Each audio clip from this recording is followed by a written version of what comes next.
no shame, only those who follow the truth within. Obey the Father, that's where life begins. Oh, the loud voices, they lead astray, but Jesus is the truth, the only way.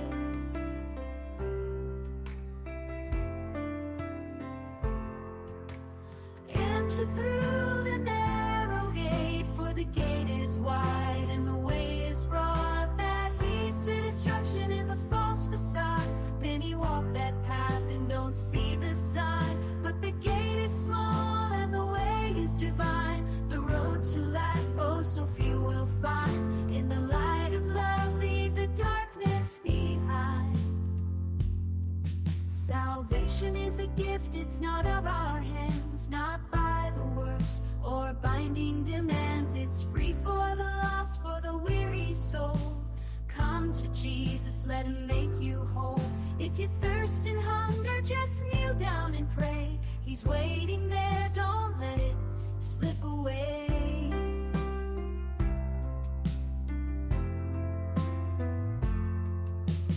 Enter through the narrow gate, for the gate is wide and the way is broad that leads to destruction in the false facade.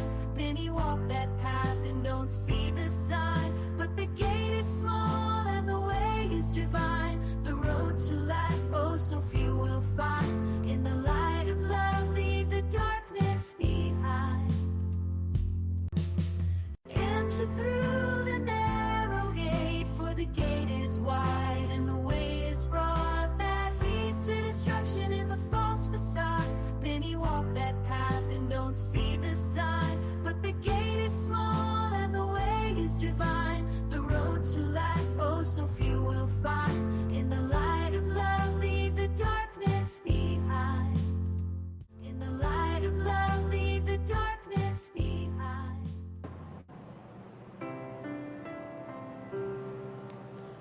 Yun, magandang gabi po sa bawat isa sa mga manonood at patuloy na sumusubaybay sa ating live podcast dito sa The Narrow Gate Ministry. Welcome po kayong lahat. Pastor Ramil, magandang gabi po muli sa inyo. Welcome sa ating pong podcast ngayong gabi. Mainit-init ang issue, no, sa ating bansa, sa mga nagkaganapan, no, sa ating bansa. Just yesterday ay nagkaroon po ng pag-aresto sa ating presidente dati na si former President Rodrigo Roa Duterte.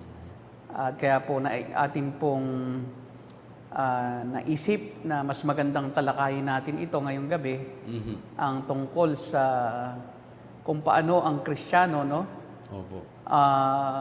magre-react sa kanyang pamahalaan. Ayan. So, how do we relate as Christian po, the government? Paano ba?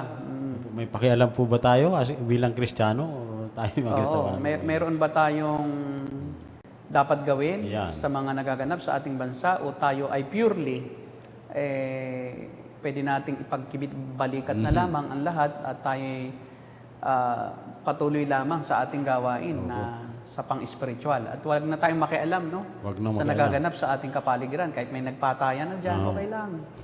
So kahit mayroon na dyang kinulong, Okay lang. nakapitbahay o kamag-anak mo, o sige, okay lang. Salamat sa Diyos. Praise God. Praise God, hallelujah. Di ba? Glory to God pa. Nagpabarilan na, binaril na ang pamilya mo, na-rape na ng drug addict. Oh, amen. Di ba? Amen. Ang Kristiyano ba ay hanggang saan yung kanyang gagawin? Opo. Ano yung papel po natin? Anong papel na gagampanan niya sa kanyang sosyedad? Yan. Yan po ang tatalakay natin, Pastor, at kayo po'y patuloy na sumubaybay sa oras na ito. Okay, so basically, no, ang ating sample na isang Christian na lumaban sa gobyerno ay si Dietrich Bonhoeffer. Ayun. At ating tingnan kung ano ang kanyang history, ano ang kanyang papel na ginampanan sa bansang Germany during the time ng Holocaust. Grabe.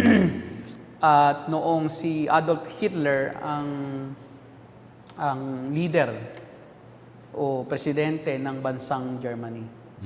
tingnan natin yung kanya pong karanasan at dito natin ibabase kung angkop pa ba yung ginawa ni Dietrich Bonhoeffer Ngayon. sa ating kasalukuyan at pwede ba nating gayahin yung kanyang reaksyon laban sa pamahalaan ni Hitler. Okay, ito pong si Dietrich Bonhoeffer ay isa pong pastor, no? Opo. Isang theologian na siya po ay nag-aral ng theology ng 4 na taon, no? From 1923 to 1927 sa University ng Tübingen at Berlin sa Germany.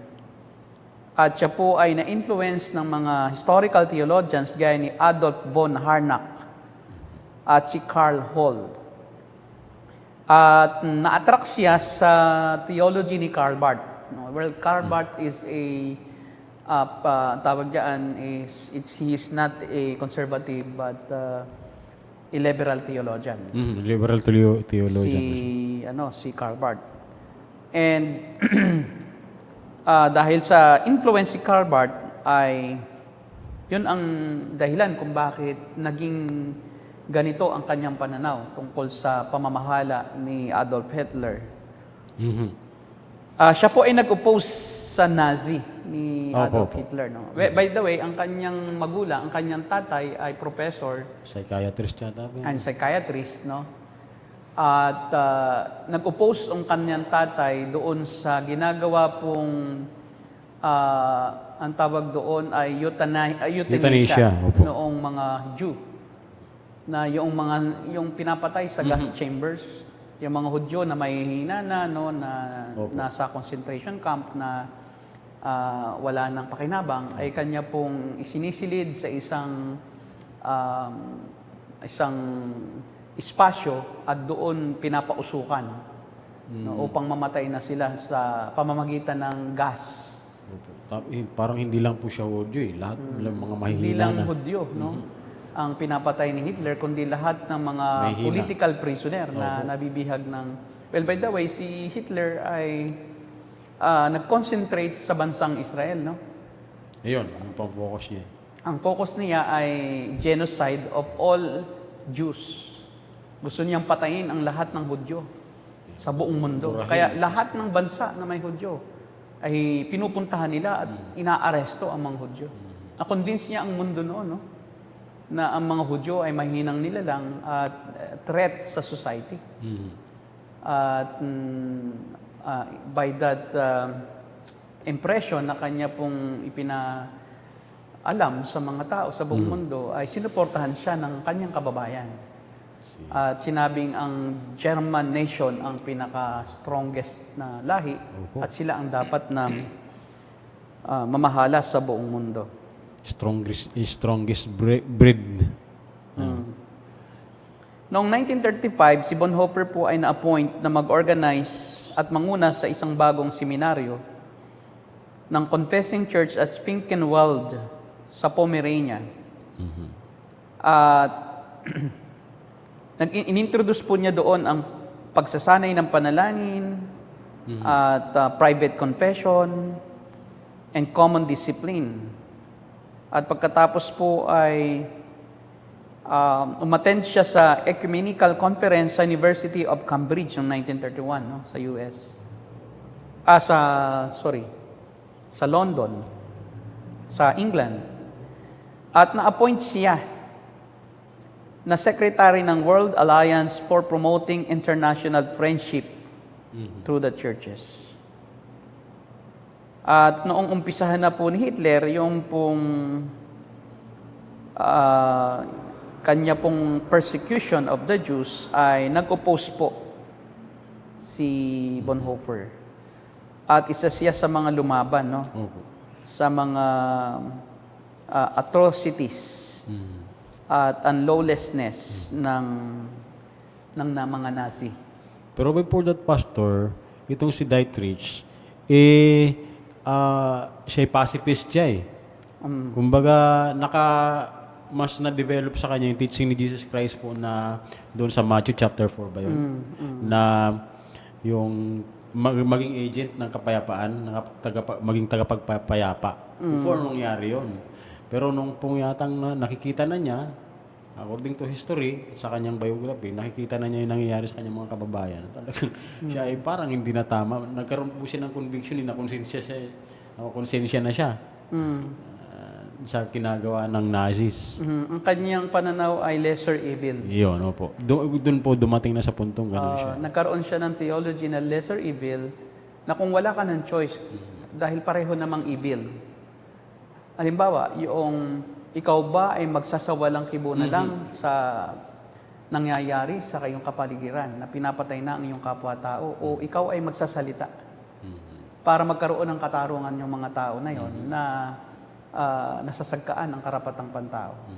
So I will choose rather to speak up because if I will remain silent, so the evil, more evil will continue. Yun yung naging prinsipyo niya eh. Kaya sa halip na siya ay kumampi sa mga Nazi, ay tumutol siya sa gobyerno. Kahit siya ay nakatira sa Germany, hindi siya sumusunod kasi inaaresto.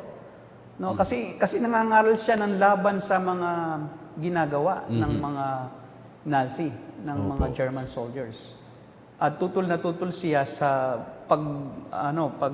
pagbibilanggo sa mga taong walang kasalanan. Sa mga Hudyo na basta lang nakita ni Hitler o nalaman ni Hitler na may Hudyo, kanyang ikukulong, dadalhin niya sa mga concentration camps.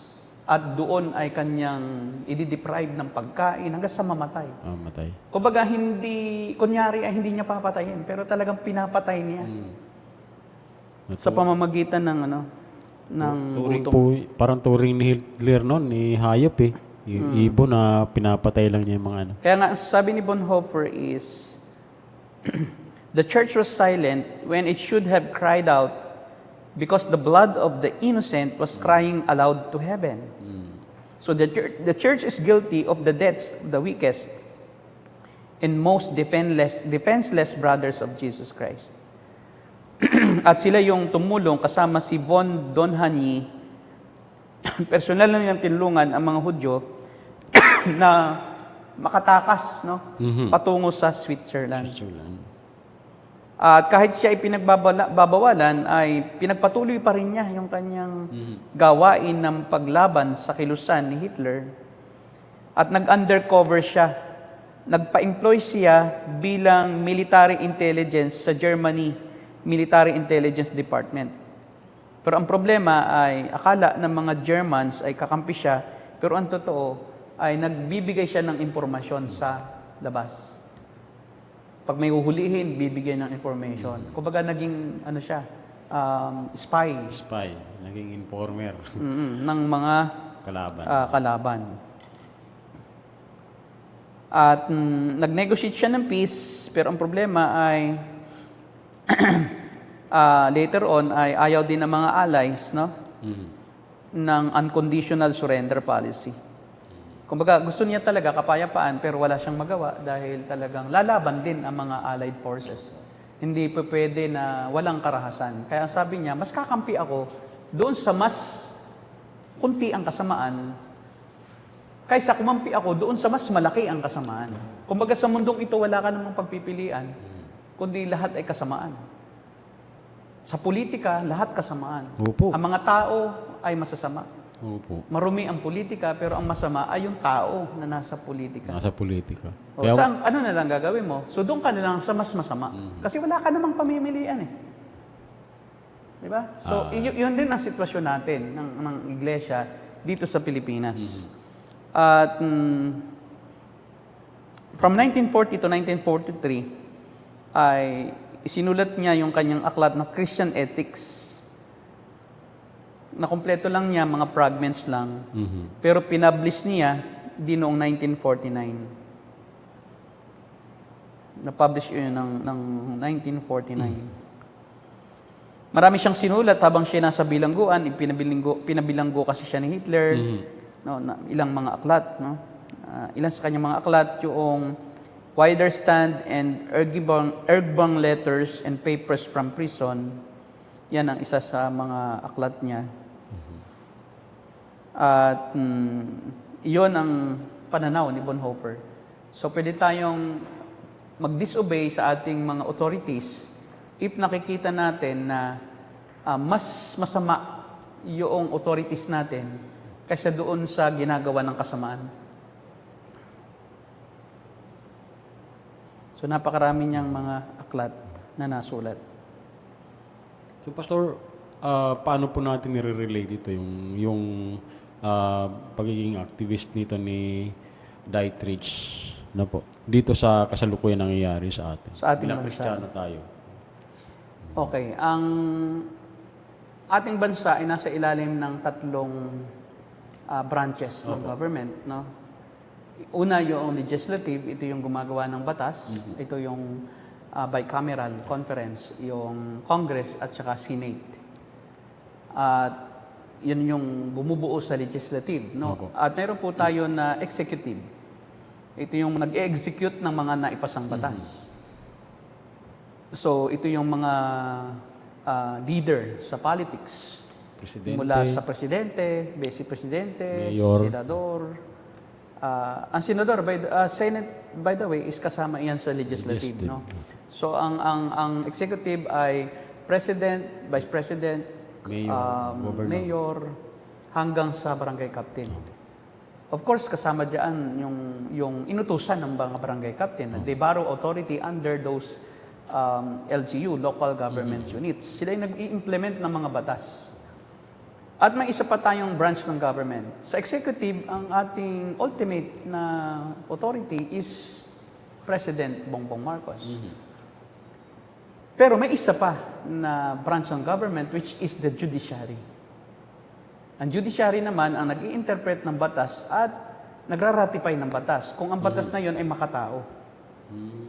At siya rin ang sumasansala doon sa mga batas na sumasalungat sa karapatang pantao. Siya ang nag-i-interpret at nagra-ratify ng mga batas na ipapatupad ng executive. Sa makatuwid, ang pinaka-highest branch of government, although may equal siya no, na karapatan, pero ang pinaka-mataas na karapatan, na tungkulin, ay hindi ang presidente ng bansa, kundi ang Supreme Court. Bakit? Ang Supreme Court, pag tumutol siya sa isang batas na ipinapatupad ng presidente, pwede niyang sampahan ng ang presidente. So the Senate can act as a deterrent for the atrocities or for the unlawfulness noong mga nasa executive branch ng government.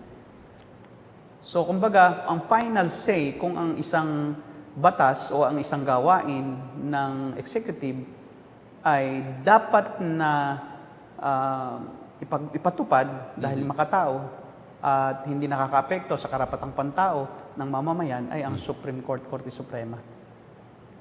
So that's why, ang kinikilala natin na tagapagpasya ng isang batas kung ito ay dapat ipatupad o dapat gawin ay ang Korte Suprema. At of course, ay binubuo yan ng mga maestrado, ng mga members ng Supreme Court Justices. At ang pinakamataas sa kanila ay yung CJ, yung Court Justice. oo, ang tawag dyan, CJ, yun nga, Chief Justice. Chief Justice, siya ang pinakamataas. Yan ang final say. Siya ang final na pumipirma sa lahat ng mga batas na ipinapasa. Magkatapos na pagdebatehan at pag-aralan ng mga Chief Justice, ng mga Justices, Supreme Court Justices. So sa kasalukuyan ay yan ang ating kalagayan sa ating bansa. So kapag sinabing Romans chapter 13, ay hindi lang ang namumuno, ang ating tinutukoy doon ay yung mga executive, yung mga nag-execute ng batas. Nag-execute ng batas. Kaya ang sa Biblia ay sa Romans chapter 13, tayo ay inuutusan no, ng Diyos na tayo ay magpasakop sa ating mga namiminuno. Tingnan natin ang Romans chapter 13. Ito yung ating pamantayan ng ating pagturing o ng ating pakikitungo sa ating pamahalaan. Ano ba ang dapat nating pakikitungo sa mga pinuno ng ating bansa? Romans chapter 13, verse 1 hanggang sa mga preceding verses. Opo, yun na natin basahin. Pakibasa mo, Pastor Derek, at ating pag-aralan kung ano ang kahulugan Okay. ng mga pananalitang yan. Romans chapter 13, verse 1 Okay na. and preceding Ayan. verses. Basahin mo natin. Pakibasa. Ang bawat tao ay dapat pasakop sa mga pinuno ng pamahalaan. Sapagkat walang pamahalang hindi mula sa Diyos. At ang Diyos ang nagtatag ng mga pamahalang umiiral. Kaya nga, ang lumalaban sa pamahalaan ay lumalaban sa itinalaga ng Diyos. At sila'y nararapat sa parusa. Ang mga pinuno ay hindi dapat katakutan ng taong gumagawa ng mabuti. Ang mga gumagawa lamang ng masama ang dapat matakot. Kung ayaw mong matakot sa mga namumuno, gumawa ka ng mabuti at pararangalan ka nila. Sila ay mga lingkod ng Diyos para sa ikabubuti mo. Ngunit kung gumagawa ka ng masama, dapat kang matakot dahil sila ay may kapangyarihang magparusa. Sila ay mga lingkod ng Diyos na nagpaparusa sa mga gumagawa ng masama. Kaya nga, dapat kayong pasakop sa kanila, hindi lamang upang hindi kayo maparusahan, kundi alang-alang na rin sa inyong buti. Okay. So, ang sabi dyan, magpasakop. Paulit-ulit. Magpasakop tayo, paulit-ulit, magpasakop tayo sa mga pinuno ng pamahalaan. At sa ating bansa, magpasakop tayo sa tatlong sangay. Branch ng government. Sangay ng gobyerno. Legislative, judiciary, and executive. Ngayon, ang pinakamataas dyan is executive. Yung judiciary. Kasi hindi ma-execute yan ng executive eh. Pag hindi niratify ng judiciary. Sa madaling salita, ang basihan natin ng obedience, ang pinaka-primary na ating source o yung ating authority sa pag nasusundin ay yung Supreme Court. Supreme Court, judiciary. Judiciary. So pag sinabi ni judiciary na, oy, mali yan, kahit presidente pa yan, mali yan. Bakit mo susundin yung utos ng presidente kung hindi ni-ratify ng Supreme Court? Ayun ang dahilan kung bakit may martial law. Ayaw ng mga namumuno sa executive na makialam ang judiciary at saka legislative. Kasi sa Supreme Court, sa martial law, batas militar. Opo. At ang pinaka-chief ng army, ng military, ay ang presidente. Mawawalan na ng karapatang pantao. Kasi wala na eh. Kasi sa martial law, kaya tatayo ng martial law, na gobyerno ng martial law, ang isang leader, ay dahilan sa kawalan ng katarungan. Rebellion. Nagpapatayan na. Nagpapatayan, wala nang kontrol. At nasa panganib na ang buhay ng mga tao dahil sa sila ay nag-aaway-away na at kailangan ang kontrol. Kailangan mapacify. Yung chaos, ang tawag doon, national chaos. And there's a threat to national security. Yun ang isa o dalawa sa mga pamantayan kung paano nangangailangan ng martial law. Ngayon, wala pa naman tayo doon. So kung martial law, susunod pa rin tayo, di ba? As long as they don't make us do something that is against the will of God. Yan lang yon. Ngayon, ang sabi ng Biblia, sumunod tayo. Magpasakop. Hindi, alam mo ang pagpapasakop, hindi po yan equivalent sa pagsunod. Hindi po naman sinabi nitong sumunod sa lahat ng inuutos nila. Bakit? Magpasakop lang. Kasi you can disobey, but you can still be subject to their authority. Kasi bukod ang obedience sa submission. Ang submission is, whatever you do, you are under their authority. Obedience is, it is relative. I can obey you if the law that you want me to practice or to abide in is according to the Word of God. So for example, there's a law na ina-execute sa ating bansa dahil naging batas na eh. So igalang mo ang mag-i-execute kasi niratify na ng kanilang korte. Diba, sa states ay legal na yung Roe versus Wade.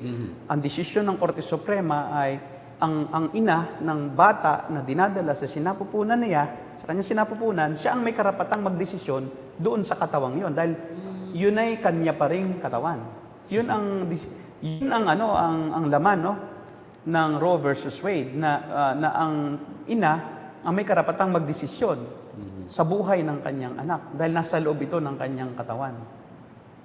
Kaya legal yung abortion. At ang problema sa bansang Amerika ay may Planned Parenthood at pinupunduhan ng gobyerno yung programa na yan na Planned Parenthood. At ano ang Planned Parenthood?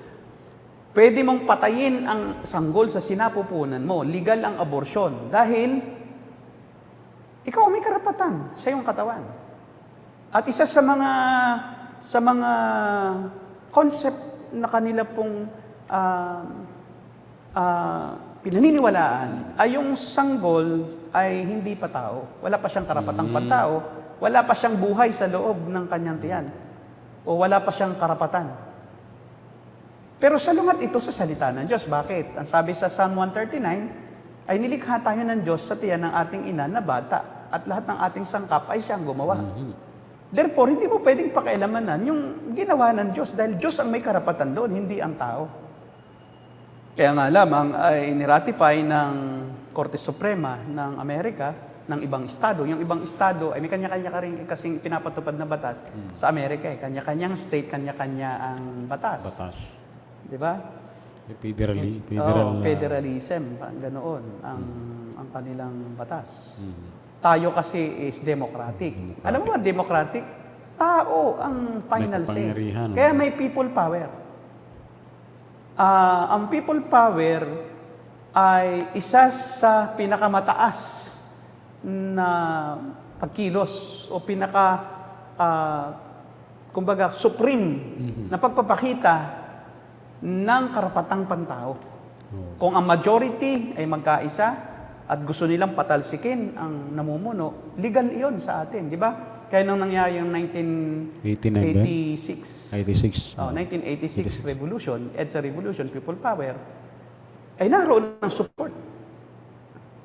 Dahil napatalsik na ng tao, yung strongman na gusto lamang ay siya ang huwag mawala sa pwesto, nag-snap elections, everything ginawa niya para manatili sa pwesto, nagalit na ang taong bayan. Pinaalis siya sa Malacanang. Di ba? At nung mapaalis siya sa Malacanang, niratify ng Supreme Court si Gloria Arroyo bilang kapalit na presidente. Iyan yung isang paraan ng Diyos upang, dahil ang kapangyarihan na ibinigay na ng Diyos sa tao. Dahil sa demokrasya, mas maganda. Kasi may say ang tao. Kaya tayo may karapatang magsalita. Bakit? Dahil ang bawat isang tao sa isang gobyerno, pagka tumututol na siya sa isang batas dahil yun ay hindi na ayon sa batas ng Diyos, malaya siya ngayon na magpahayag ng kanyang saloobin. At yun ay niraratify naman ng Biblia. Dahil pagka pagka mayroon ng exact or enough number of citizens to topple the leadership of somebody who is in the position na gumagamit ng dahas, gumagamit ng kawalang katarungan ang kanyang ginagawa, ay pwede na yon. Ayon sa interpretation sa Romans 13. Bakit? Sino na ang namumuno sa isang bansa na pinamumunuan ng tao? Tao na. Kasi democratic tayo yan. Sa democratic, ang tao ang final authority. Hindi yung 3 branches ng government. But yung voice of the masses. Kaya di ba mayroon tayong may tinatawag tayo na Vox Populi. Yan ay sa democratic nation. Ang taga Vox Populi, voice of the people is the voice of God. Vox Populi, Vox Dei. Vox Dei. Vox Populi, Vox Dei. Ngayon, ay kahit pa tayo nagpapasakop, pwede tayong hindi sumunod kung ang isang batas o ang isang gawain na ipinapagawa sa iyo ng bansa o isang paniniwala na gustong paniwalaan mo ay hindi ayon sa salita ng Diyos. Pwede tayong hindi sumunod. At ang tawag sa hindi pagsunod, civil disobedience. Diyan papasok yung civil disobedience. Hindi ibig sabihin, I disobey the authority, hindi ako magpapasakop sa kanyang authority. Ang ibig lang sabihin, ayaw ko doon sa iyong ginagawa dahil ito'y laban sa salita ng Diyos. Pero pwede mo akong parusahan pag ako'y iyong gustong parusahan. pag ako'y nilitigate mo at talaga ako'y makasalanan, dadaan ulit tayo sa due process of law dahil naroon tayo sa ilalim ng bansang democratic. Ayun. Okay, ganun yon.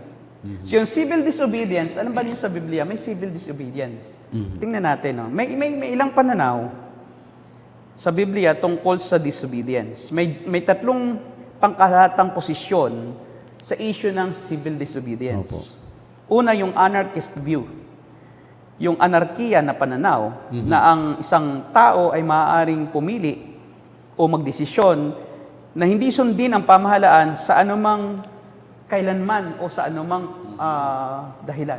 Matindi yun, anarkiya. Anarchist view yun. Na parang walang batas sa akin. Bakit? Sino ka ba? Sarili niyang batas. O, di ba? O, ikaw nga, pinuno ka ng gobyerno. Ayaw ko sa'yo eh. O, so kahit mabuti pa ang iyong gustong ipagawa sa akin, ayaw kong gumawa niyan eh.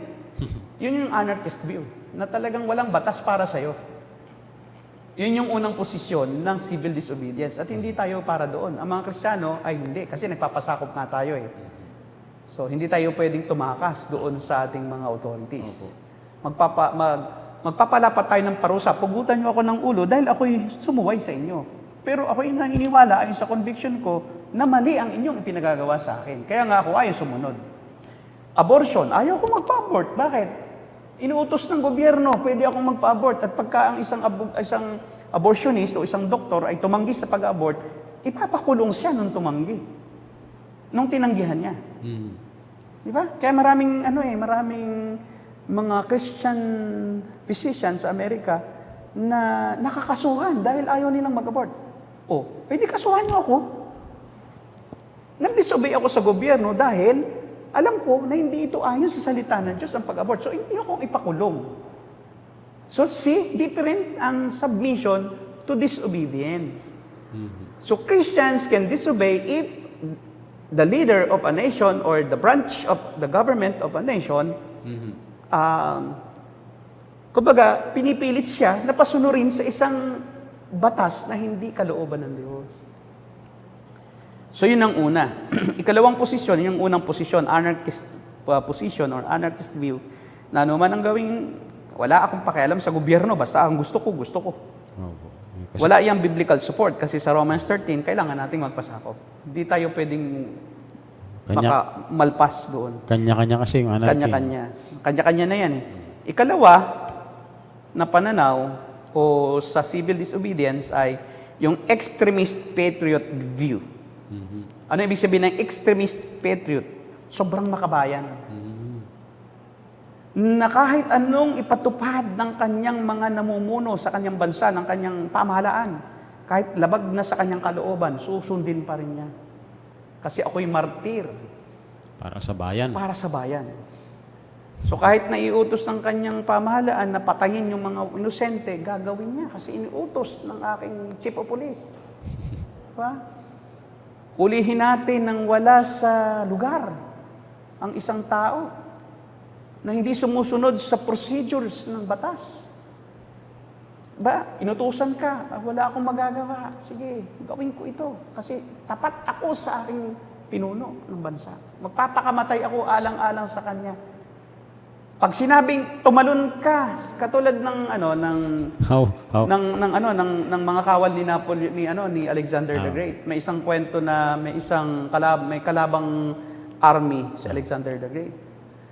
Tapos nagyabang, kaya ko kayo natalunin. Sabi naman ni Alexander the Great, ito, tingnan mo, pag mayroon akong iniutos sa tauhan ko, may bangin daw, sabi ni Alexander, tumalong kayo, talunan, sumuko yung kalaban. Bay, syempre, grabing loyalty. Talaga hindi mo matatalo yan. Kasi kahit harap na sa kamatayan yan, papapatay yan.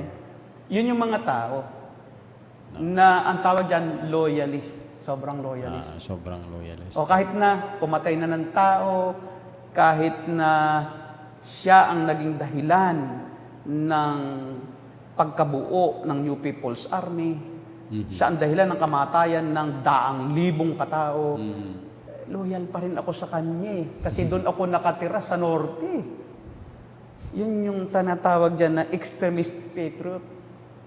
Na wala siyang tutol kasi mahal na mahal niya yung kanyang pinuno to the point na kahit anong ipagawa sa kanya, siguro pag sinabing magpakamatay ka, magpapakamatay siya. Di ba? Yun ang problema. Yun ang talagang fanaticism din yata. Fanatic. Opo. Fanatic. No, pag Patriotism. sabihin ng gobyerno, ito gawin nyo. Okay lang yan. Sige, gawin natin. Patayin nyo ang mga bata, mga sanggol. Sige. Kahit na unlawful na. Bahala ng gobyerno sa Diyos. Ako na, hindi ako mananagot. Sunod lang ako eh. So, a person should always follow and obey his country no matter what the command. Iyon ay walang suporta din sa Biblia. Yan. Ikatlong position ng civil disobedience ay yung posisyon ng scriptures. Ano ang posisyon ng scriptures? Biblical submission. Ano ang biblical submission? Magpapasakop ka sa namumuno. Opo. You are allowed to act in civil disobedience to the government if it commands evil. So, ako ay susunod sa inyo, ako ay magpapasakop sa inyo, pero ang susundin ko lang ay kung ano lang ang naaayon sa salita ng Diyos. Hindi pwede akong sumunod kung ako ay papatayin ko ang kapwa ko. Hindi pwede. O kasi, sabi ng Panginoon, huwag akong papatay, tapos inutos mo sa akin, pumatay ako. Hindi ako papatay. Yun. At itong biblical submission ay not necessarily ay kumbaga absolute obedience. You can disobey as long as your leaders want you to do something that is going against the will of God. Like for example, ipinagbawal ang pangangaral.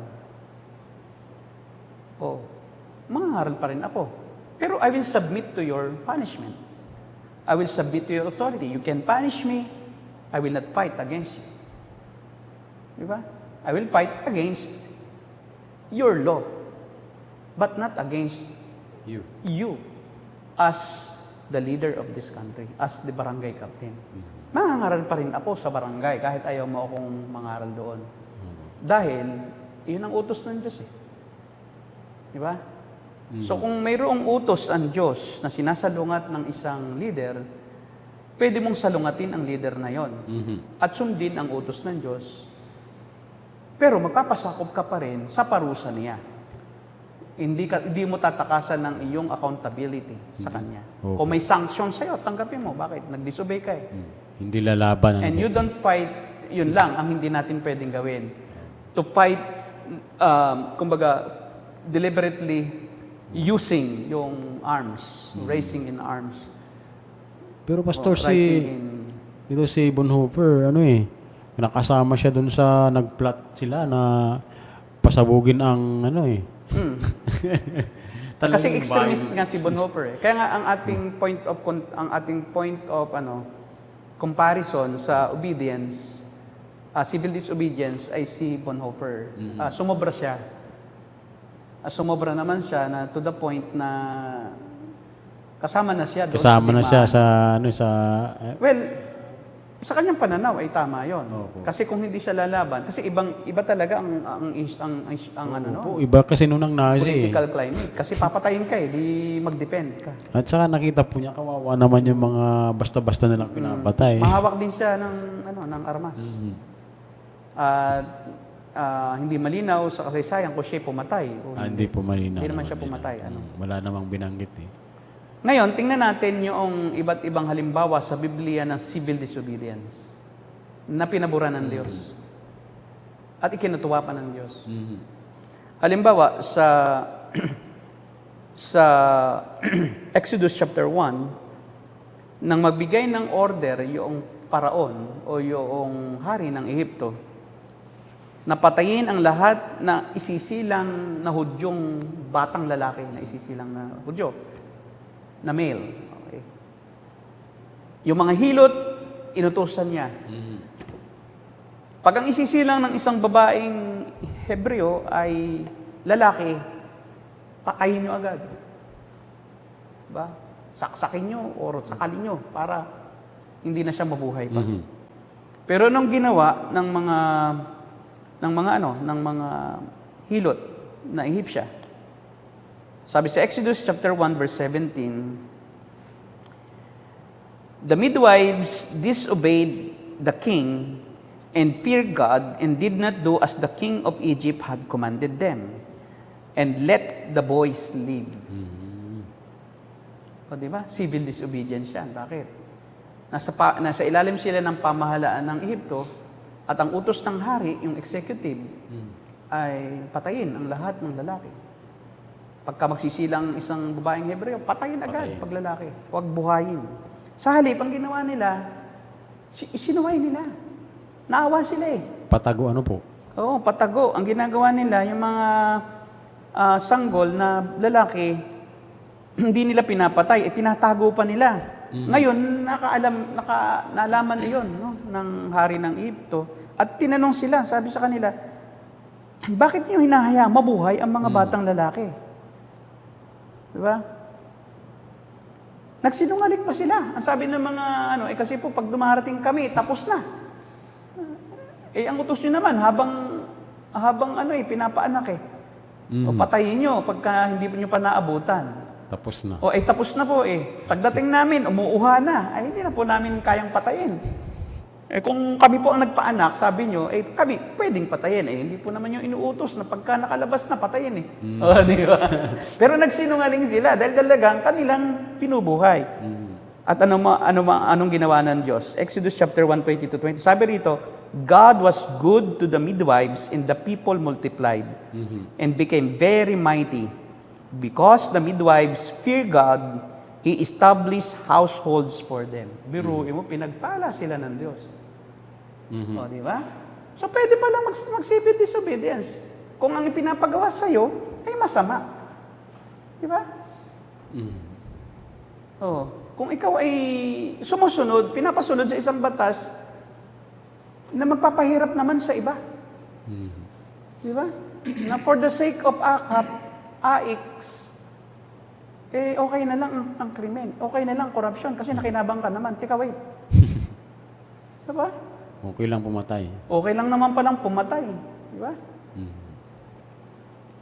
Okay lang palang magshabu. Sabi ano daw pala yung mga cocaine, naman ginagamit lang naman daw kasi justify, di ba? Oo, yung marijuana. Okay lang naman pala mag-marijuana, magshabu, kasi pampagising daw yun. Kasi may nahuhuli daw ang mga pulis na talagang ang dahilan. Kasi po kami po yung nagtatrabaho kami po hindi makakapagtrabaho pagka po kami ay hindi po nakashabu. Kaso patulog-tulog pa rin po. Patulog-tulog pa rin kahit nakashabu na. Yun ang problema. Pero mo ang nasasabi ng ganoon ay chief of police. Talaga? Si Marbil ang nagsabi na hindi naman matatawag daw na addict pag yung gumagamit lang dahil sa trabaho may economic daw yan aspect sino nagsabi? Yung ating hepe executive ng PNP under the command of our president. Sa palagay mo matutuwa ka doon? Susundin mo na rin. Okay naman pala pag nagtatrabaho ka naman pala pwede naman katwiran iyon Di ba? Hindi sabihin mo na, kasi panggabi po ako nahuli ka ng pulis, naka-toma ka, o naka-cocaine ka, Okay lang. o dinrug test ka, positive. Okay lang po. Sasabihin ng pulis, ano bang trabaho mo? Call center po. Konsulto ka na. Call center ka pala. Pwede na mag-addict pala, no? Di ba? Pwede na mag-addict. Tapos pinagtanggol pa ng spokesperson ng PNP. Kaya daw naman sinabi yun ni Marbil, ni General Marbil, dahil talaga daw sa karanasan nila, mayroong mga taong gano'n na at huwag daw ituring sila na kriminal, kundi ituring daw na biktima. Nako po. Di ba? Biktima lang naman ako kaya ako nakagamit I'm a victim of society. I'm a victim of the pushers bakit mo ako pahuhulihin? Biktima rin ako. Di lahat na magsabon na, pati pulis. Dali, kasi ang mga pulis, lagi rin panggabi ang operasyon, lalo yung mga intelligence, di ba? Yung mga investigator. Soko, lalo yung soko. Kasi tuwing gabi lang nangyayari, karamihan ng krimen, gabi. Ang soko ang pumupunta, di pwede silang magshabu, di ba? Hulihin nila yung nagshabu. Pero sila nakashabu rin. Nakashabu rin. Tapos sasabihin nila, dahil pwede akong mag-disobey dyan. Bakit? Ba't ako maniniwala sa iyo? Pasasakop ako bilang ikaw ay chief PNP. Pero hindi ko gagawin yung iyong gustong ipagawa. Na okay lang pala naman sa isang trabahador, kung ako employer, okay lang silang magshabu, sabi ni Chief of Police. Di ba? Yun ang problema ngayon. Pag tinolerate mo kasi ang isang kasamaan doon sa pinakaitaas, eh yung ibaba, gagayahin ka. Kita mo, ang dami na ngayon eh. Kita mo, nakikita natin. Sa Facebook na nagsasabog. Imagine. Opo. Pinagyayabang pa. Nakaraang... Naka-video pa. Binablog na nga eh. Oh, inuli. Dahil Iyak siya eh. Iyak siya eh. Sabi niya kasi.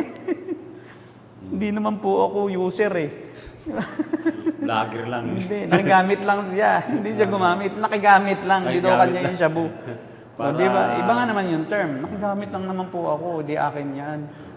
Oh, ay, absuelto ka na. Pwede. Ano ba ang trabaho mo? Vlogger po ako. Sa gabi ako nagbablog.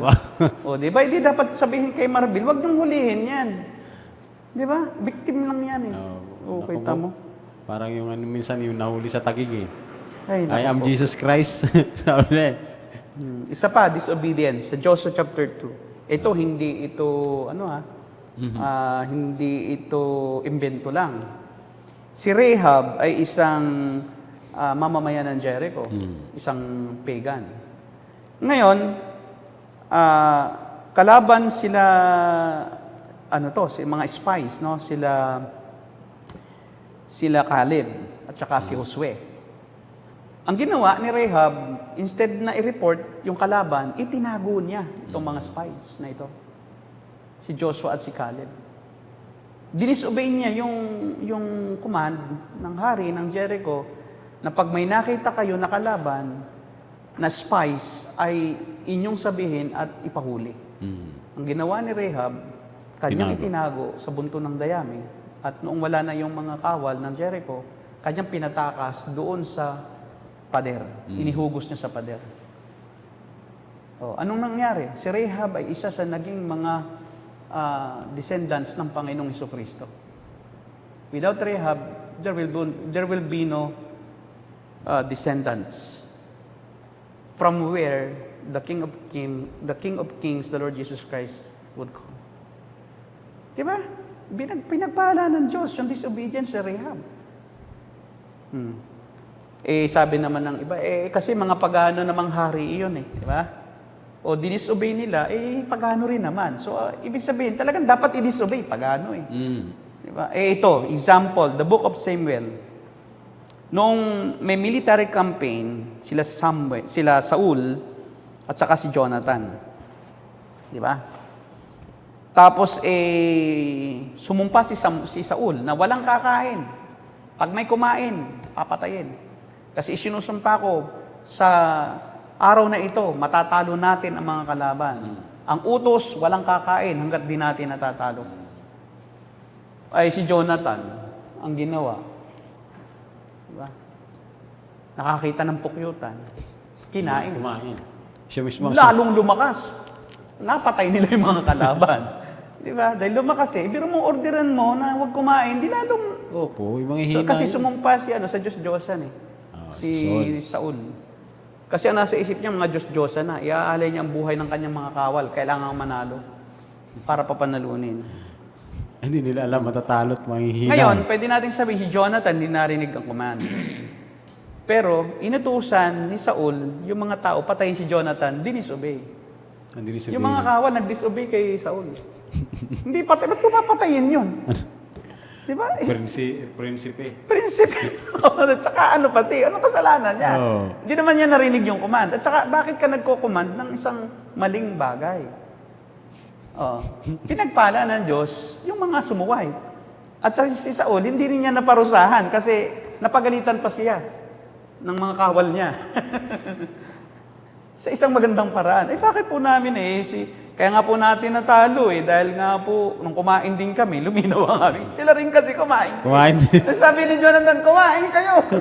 So kahit na may command yung king, kumain sila. Labag sa Kaya pala disobedience. Si Jonathan talaga pasimuno Okay, tamo.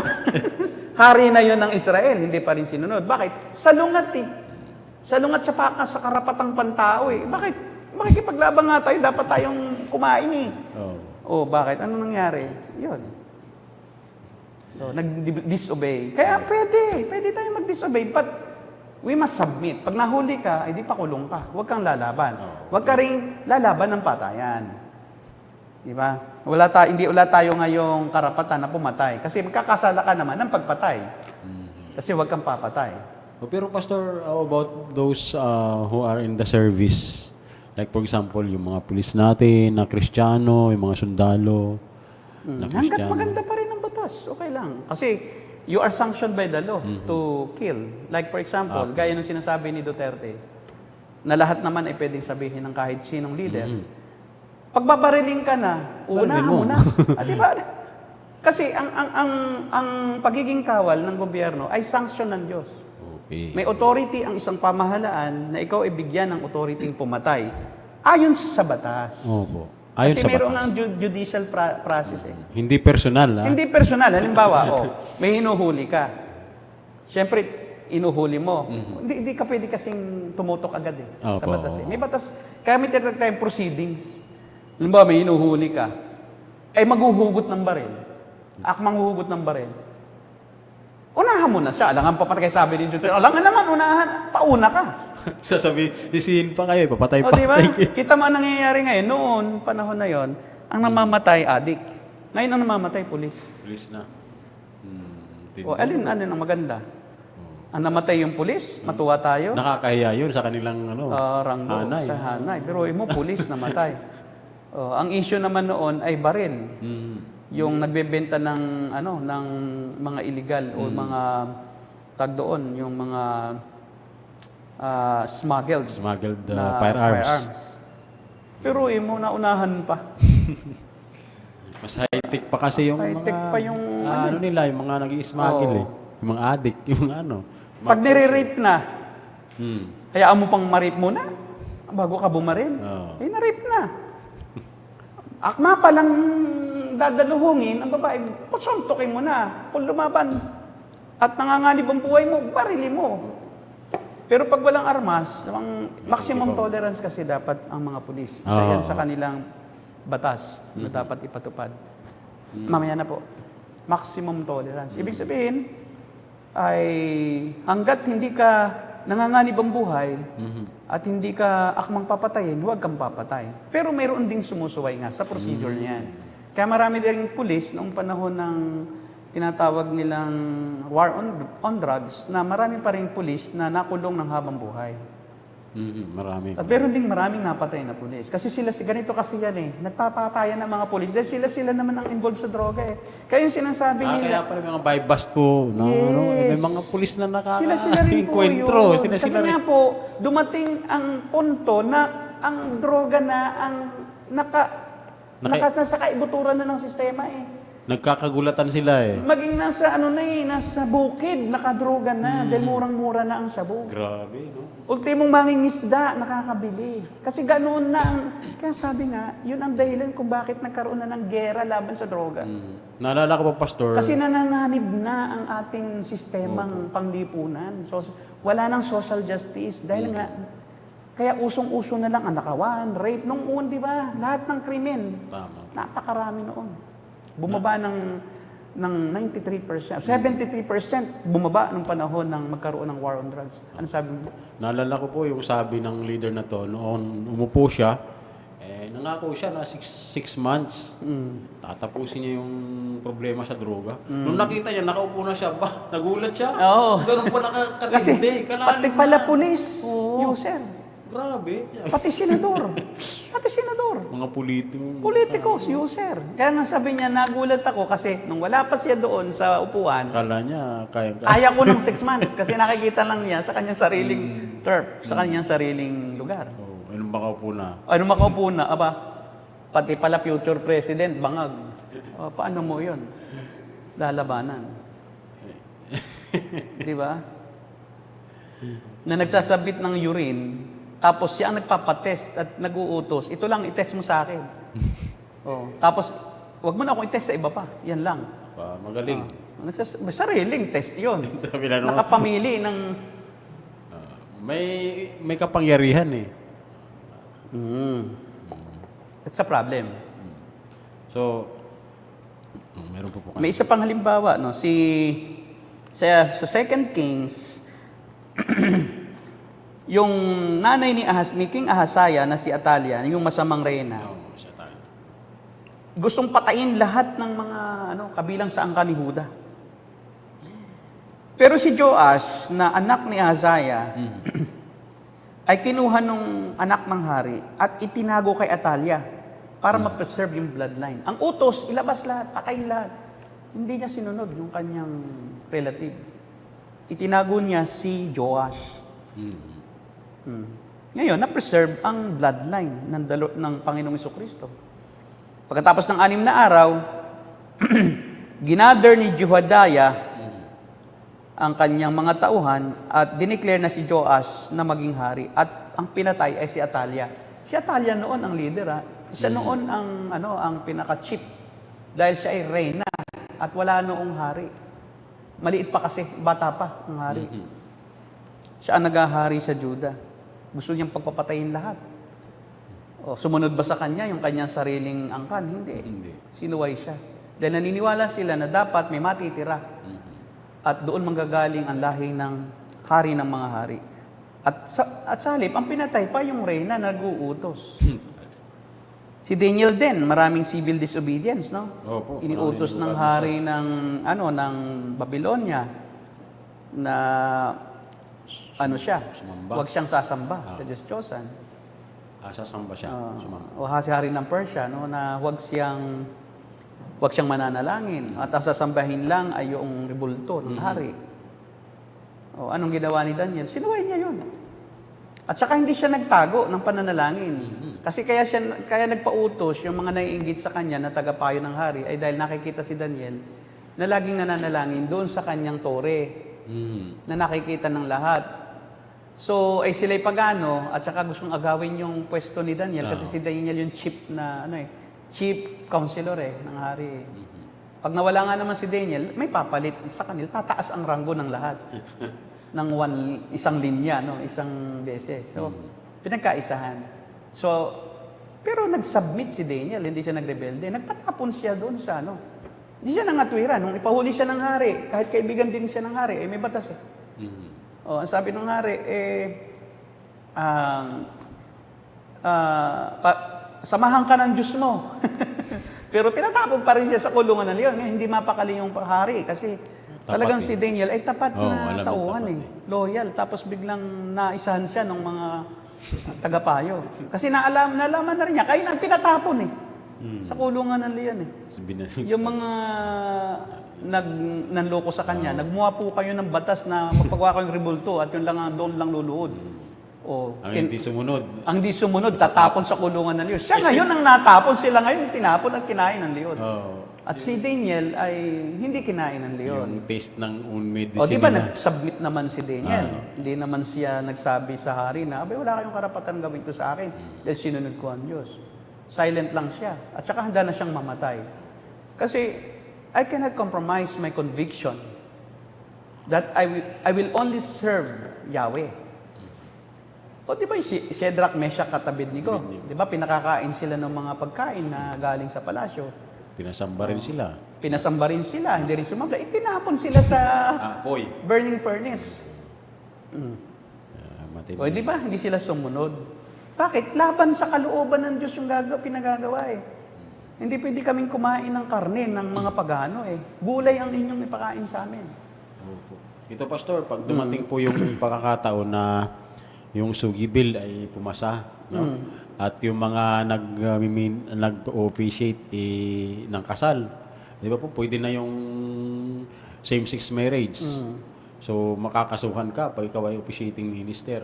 Di kasuhan niyo ako, hindi ako magkakasal. So, I will disobey the law, I will disobey the leaders of this nation, but I will submit to the authorities. Ako pa ang susuko kung ako huhulihin. Ba't naman ako tatakas sa batas kung talagang ako ay nagkasala sa batas? May batas nila. Pero, mahalaga, ang batas ng Diyos, hindi ko sinuway. Ngayon, kung bintangan ako ng hindi totoo, at ako ay... Iba na yun. Hindi, pwede rin nawalan ka ng katarungan, magpasakop ka pa rin. Ano ba, binintang ka ng hindi totoo, tapos nahatulang ka pa rin, huwag kang pumatay. Sumunod ka pa rin. Yun yung tinatawag natin na submission. Submission is absolute, but obedience is relative. pwede tayong hindi sumunod. Pero kailangan nating magpasakop, magpailalim sa anumang ilalapat sa atin na kaparusahan ayon sa batas na sinuway natin. Kasi sila yung may kapangyarihan na Yes. magparusa. Yes. So, yun nga. Kaya nga, kahit mayroong pang tinatawag tayo na evil Leader. evil deeds, yung mga Evil deeds. pinuno na Wala tayong magagawa. tayo magagawa. Nandun tayo. Halimbawa, tulad nila Polycarp, di ba? Pinagbabawalan silang mangaral tungkol Opo. kay Kristo. Gusto Nangaral pa rin sila. Opo. Gusto nila, anong emperor kasi noon, i-confess nila, i-deny nila si Jesus Christ, i-declare publicly. Yun yung background ng if you confess Oo. with your mouth Opo. and believe in your heart that Jesus is Lord, you will be saved. Grabe po no. Oh, kasi ang katumbas ng pag-confess is burning at stake. Susunugin ka ng buhay at gagawin kang tulos na parang kandila sa palibot ng palasyo ni Nero. Ngayon kaya po, kung yung mga Kristiyano, ganun ang... Wala magko-confess with their mouth. Wala mag-confess. They will only believe in their heart. Dalawa, di ba? Mahirap yun. Sabi na, confess. But pag tinanong ka, naniniwala ka ba kay Kristo? Secret. Di ba? Sabi rin, dati yun. Sabihin mo, kung hindi, papatayin kita. Dati, naniniwala ako. Para si Father, ano? Ano, Father, di ba? Hindi, wala tayong magagawa. Talagang hanggang heart na lang. Wala nang confession. Kasi nga, iba yung context nung sabihin ni Paul yun. Then yung time na yon, if you will confess with your mouth, you will be like Polycarp. You will be burned at stake. Talagang martyrdom talaga. Oo, martyrdom. Kasi kailangang itakwil mo with your mouth. You deny with your mouth. At katumbas na noon is denial of the Lord Jesus Christ. Denial of your faith. So yung conviction mo, mahabang panahon kang uusigin. Kasi hindi mo ipinagtanggol hanggang kamakaya ng iyong pananampalataya. Ngayon hindi na eh. Pag ang employer mo Kristiyano, susunod ka. Pero pagka ayaw mo na, hindi ka nasisimba. Employer mo lang naman siya eh. Habang employer mo, Kristiyano ka. Di ba? Parang meron akong alam na ganyan eh. Yung sa trabaho ko po dati, ganyan. Yung mga worker, obliged sila sumimba pag Sunday. Pero hindi naman talaga sila totoong Christian. Nung sila mapaalis, ay salamat, nakalaya rin. Tuwan-tuwa Ganun sila. talaga, oo. Kasi nakapag-inom na sila Yes, oo. Kasi nung Kristiyano pa, bawal ha. Nasa Bawal. kumpanya kayo eh. Bawal magsigarilyo. Yan, bawal. Bawal magsugal. Oo. Bawal ha. Sunod sila kasi may personal interest doon sa kumpanya. trabaho. Kumikita eh. Ngayon, may sweldo. Ngayon wala na. Bakit? Nasa harapan pa yung boss. Boss. Di ba? Tagay, sir. Tinagay. Press, tagay. Kasi wala nang commitment eh. Wala na yung interest eh. Di ba? Sabi nga parang politika lang yan. No personal enemy, no personal friends. grabe. Only, no permanent friends, no permanent enemy. Only permanent interest. Opo. That's politics. And that's business as well. Malibang kung tunay kang Kristiyano na you cannot compromise your integrity. Faith. Pwedeng iba yung sumusunod ka lang sa kalakaran kaysa doon sa ikaw na ang nagpasunod. Kasi sa Pilipinas, you cannot escape evil in society. Payments of taxes pa lang eh. Pag hindi ka nagbigay ng kaunting diyan. Ilalim. Hindi ka naman uunahin. Pipila ka roon ng 10 araw ka doon, babalik ba? Kasi yung iba, nagbibigay. Kaya nakakahirap sa ating gobyerno. Kalakaran eh. Ano po? Kuha ka ng business permit, kahit kumpleto ka naman ng requirements, hahanapan ka ng katakot-takot na butas. Hanggat sa hindi ka makapag-operate ng negosyo mo kasi walang business permit eh. Ngayon, tao sa tao. Sabi na ituro ka doon, sa buhat niya, doon ka para madali. Magbigay ka lang ng ganito, hati sila. So, hindi lang marami, kundi 99% ng ating sangay ng gobyerno ang nabubuhay Sa ganun. sa ganoong sistema. Grabe. Wala nang matino sa gobyerno na pinakapinuno. Opo. Kaya hindi natin po pala pwede, Pastor, sabihin na ito ang iboto nyo, okay, ito ang piliin nyo kasi ito ang malinis. Hindi po. Lesser evil na lang. Lesser Kaya yung lesser kay evil. Dietrich Bonhoeffer is applicable sa ating bansa. Opo. Because there's no saint in politics. Kaya wala, hindi There's natin... no Christians who don't sin in politics. Like halimbawa, kahit sila Brother Eddie, sabit yan. Dadaan kasi sa system eh. Kumbaga, pagka ikaw ay politiko, para kang tumalon sa putikan. Na hindi ka pwedeng di maputikan. Putikan yung arena na yan eh. Mhm. Pag mag-join ka doon, tsak putik ng Putik katawan din. mo doon. Yung iba nga, Pero pa yun. lesser lang, naglilinis ka rin. Yung iba hindi na. Hindi na liligo. At least Tuwan-tuwa ikaw, sila dun. umaahon ka. Tuwan-tuwa pa si Raon, naglulunoy sila eh. Okay dito, sarap dito. Pero ikaw, hindi ka kontento doon. Kaya nga, it's very different yung politics sa Pilipinas kaysa politics, halimbawa, sa ibang bansa na Kristiyano, na talagang tunay na Kristiyano. For example, kahit sa US, no, less ang corruption, although may corruption pa rin. Pastor, ang Singapore. England, Singapore is a non-Christian country, Opo. pero Bakit sila bira. eh? Kaya nga hindi po guarantee na Christian ang namumuno ay walang korupsyon. Mm. Hindi po yung guaranteed. Kaya po, mali rin po yung pananaw na ibubuto ko yan, Christian, kasi pag naging presidente, titino, ay lalo po tayong mapapahamak pag Kristiyano ang presidente. Kawawa naman. O bakit? Tiyak yan, sasamantalayin yan, papaikot-ikutin yan. Tama. Oh, di ba? Ng mga halang ang kaluluwa diyan sa lipunan. Gagamitin pa at magkakaroon pa ngayon ng civil war dahil Kristiyano ang namumuno. Hindi niya kayang maglapat ng hindi siya makapagsalita, makapagmuray. Di ba? Kaya yung politics Ay dito sa game. Pilipinas, kailangan ang muray. Sa sobrang katiwalian, pag di mo mumurahin, hindi talaga masasaktan eh. Kumbaga, Grabe. yung puso dito ng mga bato na. Bato. Kailangan masuhin na eh. Hindi na kayang Manhid na nga eh. Manhid na nga po kahit sa Manhid na nga eh. Kahit masuhin mo nga eh. Wala ba? Baliwala pa rin eh. Oh, di ba? Grabe eh. Kahit sabihan mong kriminal ka, tatawa-tawa lang eh. Oh. Eh bakit? Eh kasi ang mga Pilipino, kahit na kriminal, basta mayaman, ibubuto pa rin. Kasi silaw sila doon sa bigay na kaunti. Pagbibili ang boto sa halagang 15 centavo. Di ba? Kasi bakit? Kahit malaki ngayon, 6 na taon, kwentahin mo yun, i-divide mo, yung ibinigay sa yung 5,000, i-divide mo monthly sa 6 years. Di binayaran mo monthly, 15 centavo. Mhm. 1,000 mo. Nakurakot na lahat sa iyo.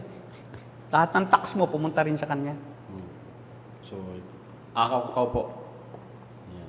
I-promote natin. Salamat po sa Akaw Kakao kay Brother Adrian Leander, diyan po sa JP Rizal, Sa Malanday, sa Malanday, Marikina. Andiyan lang po yan, makikita nyo yung stall na yan.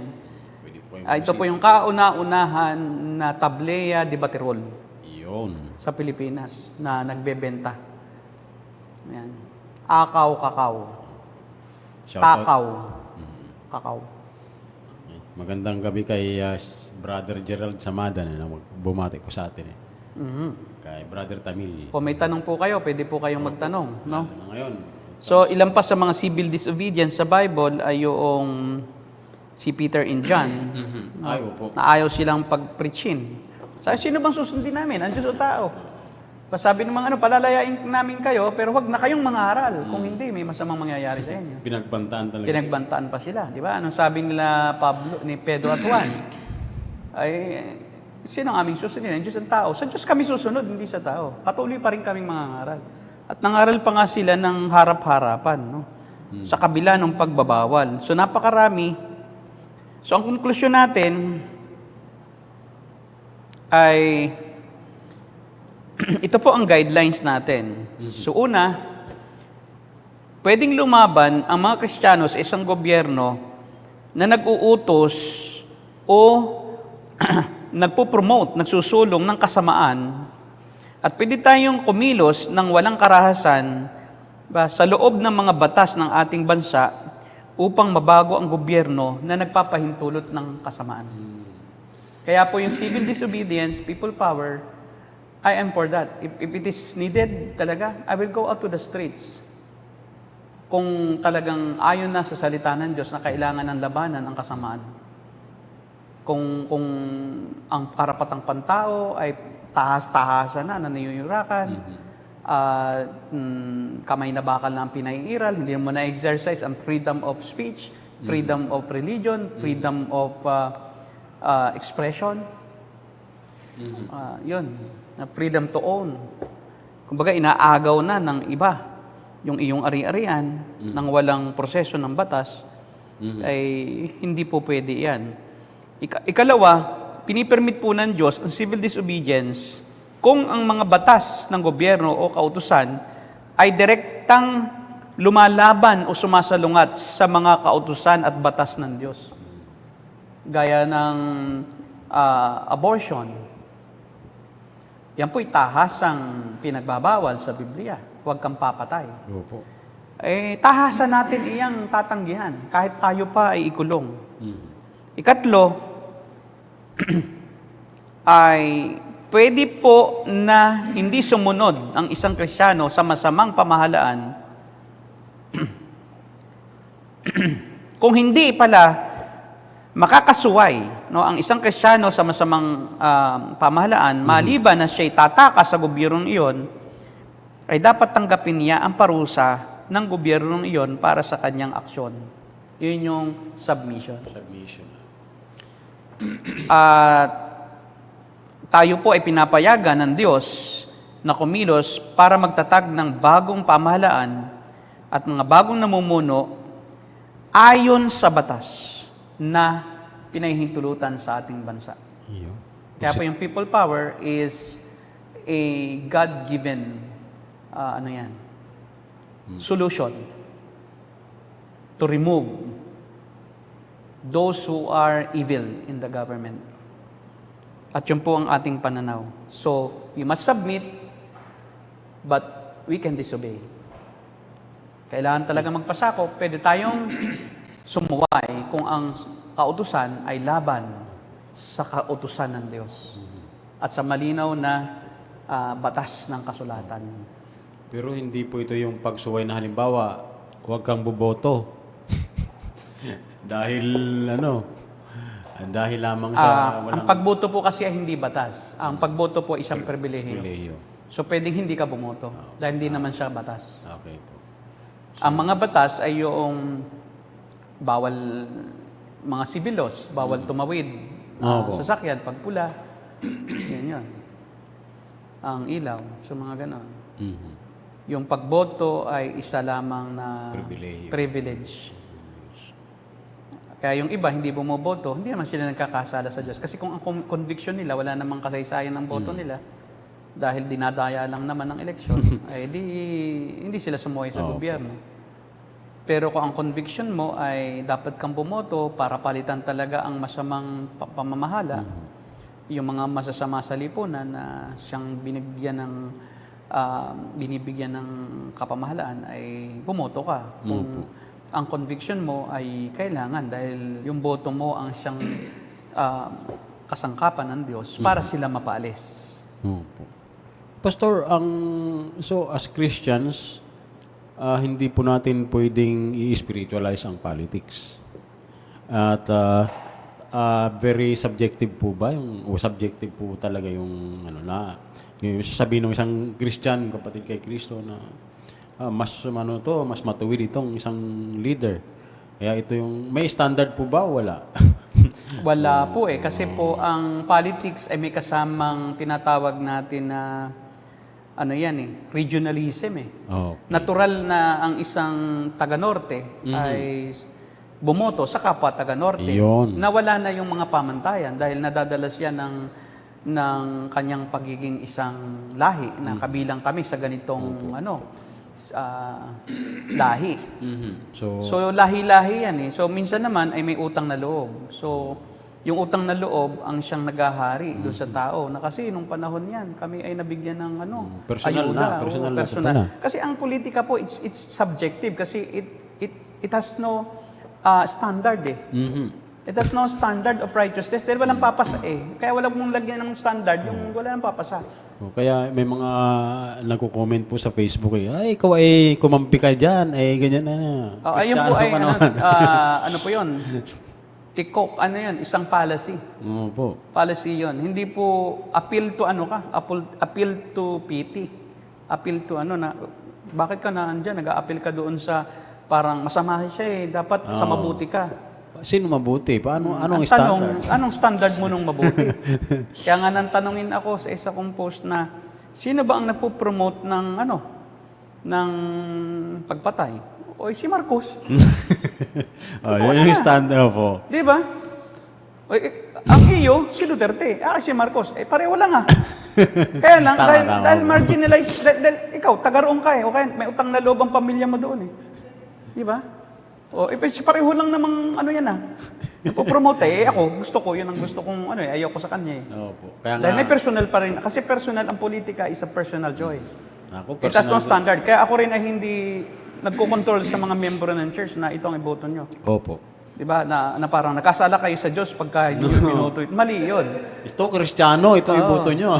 Biruin mo, at saka, biro mo, nakikialam ka sa post ng ibang tao. Doon ka sa sarili mong goal mag-post. Ba't ka nakikialam? Di wala ka na. Ako, inaalisan mo ng karapatang pantao. Ay, sarili ko itong bahay, papasukin mo, tapos sabi mo sa bahay ko, ito ang gawin mo yan, kusina mo, baguhin mo. Ito, di ba? Ano kahilo? Dito ang pinto mo, huwag dyan. Ito ang iyong display dito ka sundin mo ang yung punsoy Ba? Lumayas ka sa pamamahay ko. Papasok-pasok ka sa bahay ko, tapos ako uutusan mo ng gagawin ko. Di man lang nagtanong, no? Tapos bigla kang pupunta sa rep ko, tapos kukunin mo pagkain ko, hello. Wala kang karapatan dito, bahay ko to. Kasi may karapatang pantao. Opo, yan. Wagalang mo ang karapatang pantao ng iba, nang igalang ka rin nila. Choice niya yun, walang basa ka ng trip. Meron nga akong napakatagal ko ng follower. Oo. Di ba? Nag-post lang ako nung tungkol sa isang Pero mo sabihan ba naman ako? Ang galing-galing niyo po sa theology. Pagdating sa politika, palpak kayo, ha? Anong kinalaman? Anong kinalaman ng politika doon sa pagiging Theology. Kristiyano ko? Politika yan, boy. Ang politika, sariling conviction yan. Tama po. Hindi mo ako pwedeng utusan na ako ay maniwala sa paniniwala mo. Di ba? Agree. Personal conviction yan Wala namang standard sa Biblia na ito ang leader mo, dapat ay ganito. Ang leader mo na sa bansa mo ay dapat ganito. Well, in fact, ang mga leader nga na tinatatag ng Diyos, mga pagano, si Nebukadnezar nga Cyrus. Siya ring zero ginamit ng Diyos. Kasi po, ang politika, hindi po Kristyanismo yan. Opo. Magkahiwalay po ang politika at saka ang pananampalatayang Kristiyano. Maliban na lang po, Pastor, kung ikaw ay dominion theology ang hinahawakan. Ayun. Maliban na lang kung ikaw nga ay dominionism. Sakupin natin ang mundo. Sakupin Yung natin seven ang mountains. mundo. Tama. Kaya yung presidente na yan, gawin natin Kristiyano, yun. pasunurin natin. Hindi po pwede yun. Subukan mo ikaw magpatupad ng batas dito pag di ka nakulong. Di ba? Usurpation of authority, may batas. Na yung karapatan ng mga elected officials, nagkukunyari ka na ikaw ay kapitan ng barangay. Nagkukunyari kang militar ka. Nagsuot ka ng military na damit. Dali ka. Tapos nanguhuli ka ng mga hindi ka pwede noon. Hindi mo pa panahon ngayon maghari. Diba? At hindi ka naman makakasama doon. Dahil sa kulto ka Kulto sa impyerno ka. Kaya pero naawa ako sa ating mga nasa politikang hindi Kristiyano. Opo. Especially sa Presidente Marcos. Naawa ako sa kanya. Bakit? Sana makarinig siya. Unless na siya ay makarinig ng Ebanghelyo at magsisi, ay hindi siya maliligtas. Papunta siya sa impyerno. Tama po. 10 ng kanyang mga kasambahay. Lahat. Kaya po, ang dapat manaig sa atin na pinaka-supreme na